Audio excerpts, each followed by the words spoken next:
Trick or treat. You want a treat? Very well. Follow the black film roll.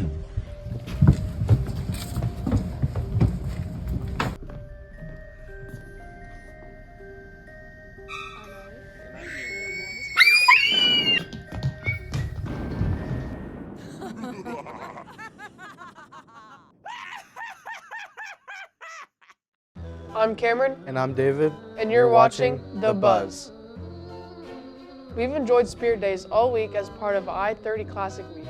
Our final Spirit Day for the fall will be November 7th when our football team takes on Forney. We'll fake out Forney in white lies shirts.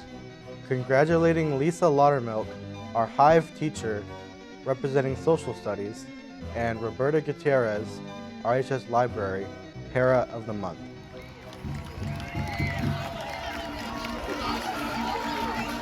We had community pep rally at Wilkerson Sanders Stadium in the evening of October 29th.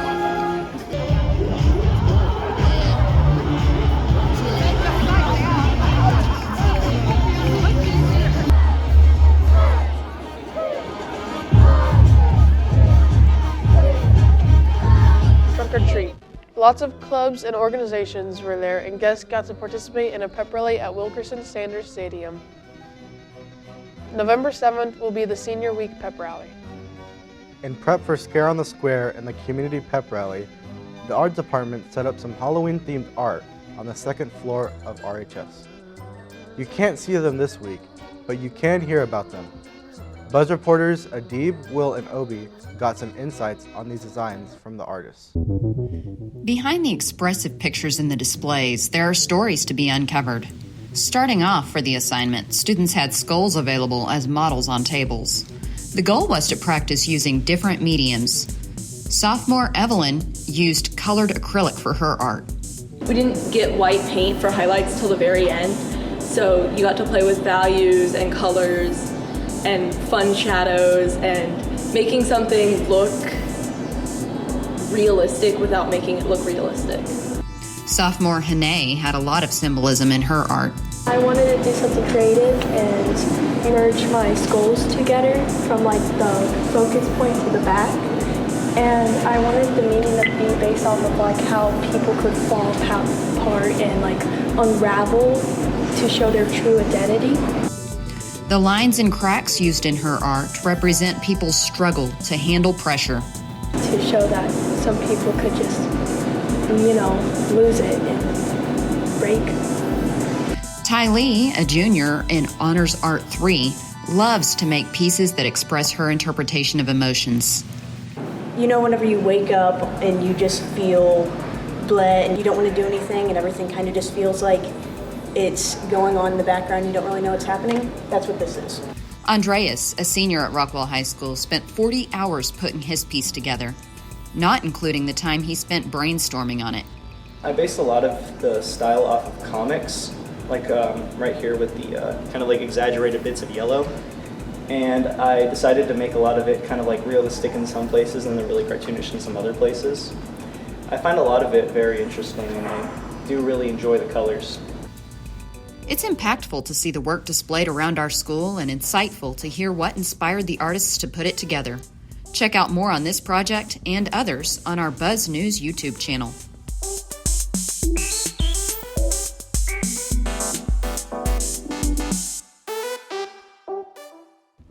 The I-30 Classic Food Drive ran through Wednesday. We had Northside donations all collecting up to show that Northside shines at the best donors in support of Rockwall community needs.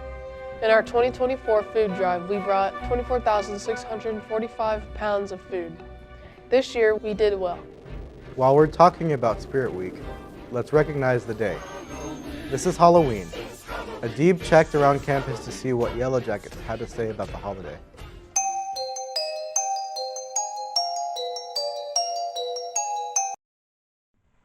Mr. Jones, if you were to dress up on Halloween, what would you dress up as? I would recreate a life-size, realistic costume of Jabba the Hutt, and I would terrorize these halls. And what are you doing on Halloween? Well, I've got two kids, so I'm going to trick-or-treat with them. Then I'm gonna book it to the I-30 Classic to see the Jackets beat the Hawks, JFND. And then I'm not driving into Dallas to see my favorite band play a reunion show at Ferris Wheeler's because I have higher responsibilities than that, apparently. All right, thank you. Yeah, you bet. If you were to dress up on Halloween, what would you dress up as? Dr. Stein from Soul Eater. I think I would be Elphaba from Wicked because part 2 is going to be coming out. What are you doing on Halloween? I'm having a party with all my friends in yearbook, including her. I'm attending the party. If you were to dress up on Halloween, what would you dress up as? I would probably dress up as SpongeBob because I think he's a really great guy. Also, what are you doing on Halloween? I am hanging out with my friends and going to the I-30 game. If you could dress up on Halloween, what would you dress up as? I'm going to be a sailor, and my best friend's going to be a pirate, and we're going to be matching. Okay, friends. No, I'm being a Adib, my guy friend's going to be a hunter. What are you doing on Halloween? I'm going to have a couple friends over, and we're going to hang out and like maybe trick-or-treat, and then on Saturday, I'm going to a party. I'm trick-or-treating on Friday, and then going to a party on Saturday. If you were to dress up on Halloween, what would you dress up as? I'm going to be Bonnie this year from Five Nights at Freddy's. I'm going to be a YN, aka a gangster. Alright. What are you doing on Halloween? I'm trick-or-treating, and I'm going to Addie's hangout. I'm trick-or-treating with my friends and my grandma and my family.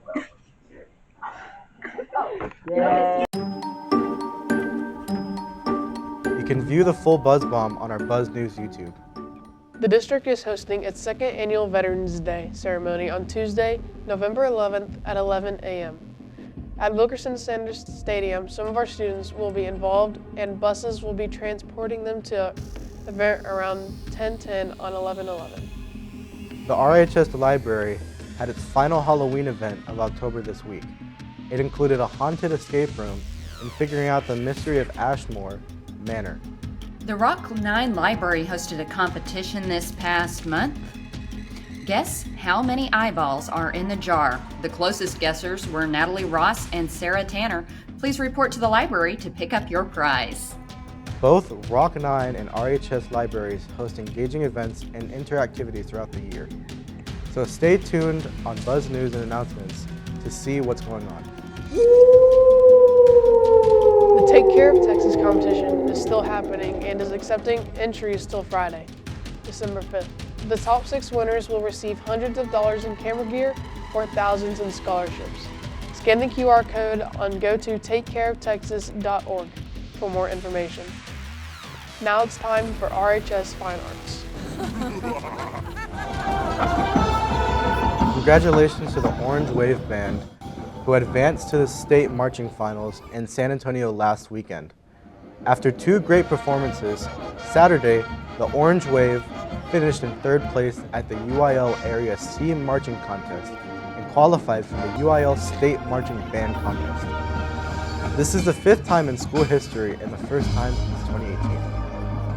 They will perform at the Aladome in San Antonio at 11:45 a.m. Monday, November 3rd. Congratulations to the 25 orchestra students that made the All-Regional Orchestra this month. Earlier this month, Rock 9 orchestra students competed in the TMEA Region 3 All-Region Orchestra. This includes all high school orchestra students from Mesquite, Garland, Richardson, and Rockwall. For this individual audition, these students have been working on 5 extremely challenging pieces of music since August. 5 students were selected for the string orchestra. 2 students were selected for the full orchestra, which comprises of 9th through 12th grade from aforementioned districts: Kunimatsu Hasagawa and Ivan Zo.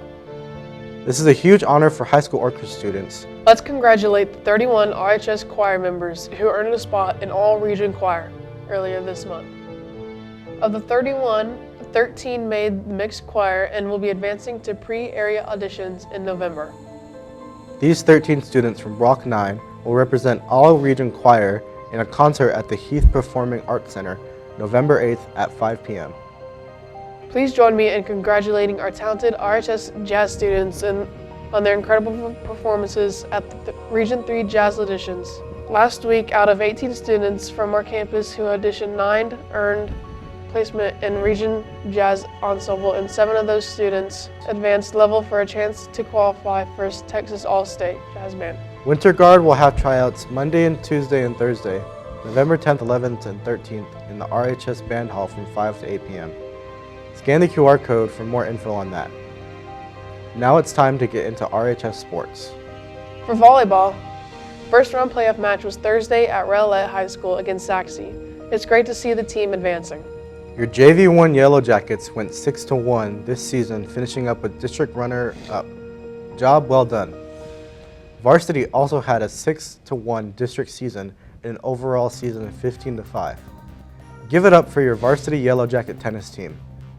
Next swim competition will be Tuesday, November 4th against Mansfield, closer to home. You can see them compete in the competition in Garland on Friday, November 14th. Following our Heath matchup this Friday night at 7:30, we have 1 game left in the regular season. Let's fake out Forney next week with our White Lies shirts, and we'll face the North Forney Falcons that week. The varsity cross-country teams competed at the Regional Cross Country Championship in Arlington and had 2 individuals qualified for the state competition. We had a send-off for them this morning. Matthew Kinneberg placed 11th in a time of 16:09, and Jack Draper finished 20th in a time of 16:23. These young men will compete on November 1st at Old Settlers Park in Round Rock. We're excited to hear how they do among the Texas top runners. The Rockwall JV golf team hit the course for the showdown at the Sherrill Park Tuesday. Congrats to Wade R., who finished 9th overall individually. We also had a lot of team members involved in golf this year. Great job, JV Golf. That's the buzz around Jacket Nation today. Check the bulletin board around the school for other opportunities, and have a great week.